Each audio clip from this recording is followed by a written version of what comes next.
They say some things just sound better in other languages, Ferrari, Lamborghini. But you know what else trips off the tongue with a certain je ne sais quoi? Chevrolet Corvette, Ford Mustang, Dodge Challenger. Gets your heart racing, doesn't it? There's a certain romance to cruising along the Algarve coast.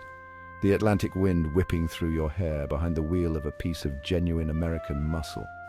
Or maybe you're picturing yourself navigating the narrow streets of Lisbon in a vintage Cadillac, turning heads wherever you go.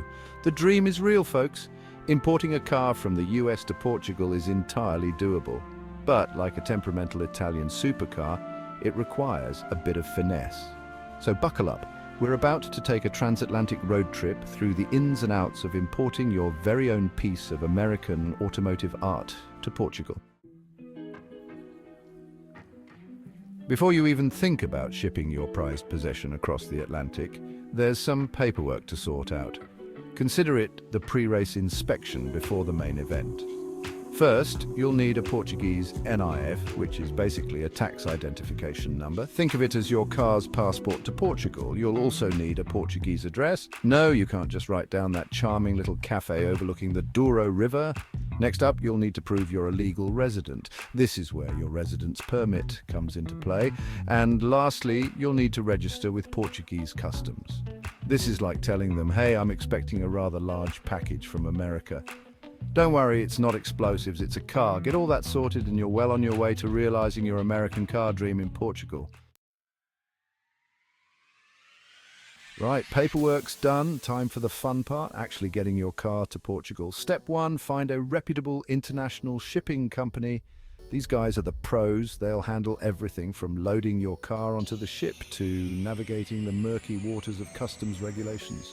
Step two, decide how you want your car shipped in a container or roll-on/roll-off Ro-Ro. Container shipping is like giving your car its own private suite, while Ro-Ro is more like the economy class cheaper, but your car might end up sharing space with a herd of goats. Just kidding, hopefully. Step three, once your car arrives in Portugal, you'll need to register it. This involves a bit more paperwork. You'll need the original title, bill of sale, and a whole bunch of other documents. You'll also need to get your car inspected to make sure it meets Portuguese safety and emissions standards. Finally, once you've jumped through all the bureaucratic hoops, you'll get your Portuguese license plates. Congratulations! You can now legally cruise the streets of Lisbon in your very own piece of American automotive history. The price of paradise, import fees and requirements. Now let's talk Turkey, or in this case, euros. Importing a car to Portugal isn't cheap. You've got your shipping costs, which can vary depending on the size of your car and the shipping method. Then there's import duty, which is calculated based on the car's value, age, and engine size. On top of that, you've got VAT, which is a whopping 23% of the car's value plus the import duty. Ouch.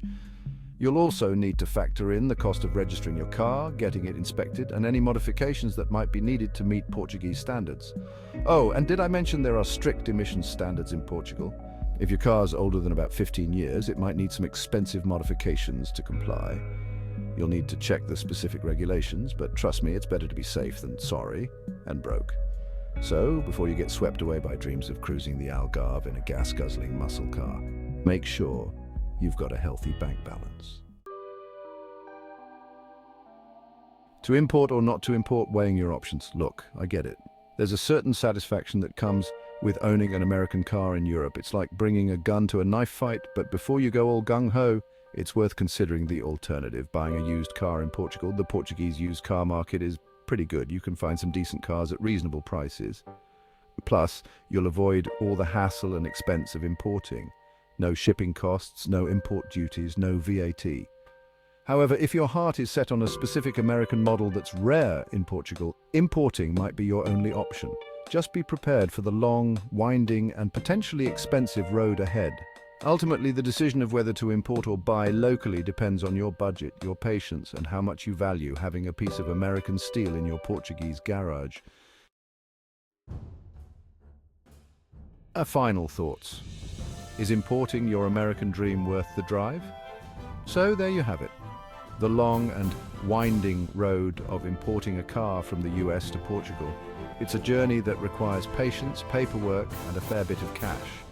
But for the true automotive enthusiast, it can be an incredibly rewarding experience. Imagine the feeling of finally turning the key in the ignition, hearing that V8 roar to life, and knowing that you, my friend, have successfully navigated the complex world of international car importation. It's a feeling that money can't buy. Well, technically it can, but you get the point. So, if you're willing to put in the effort and you've got the funds to back it up, then go for it. Import that dream car. Just remember to pack your sense of humor, a big stack of euros and maybe a Portuguese phrase book for those awkward encounters at the customs office.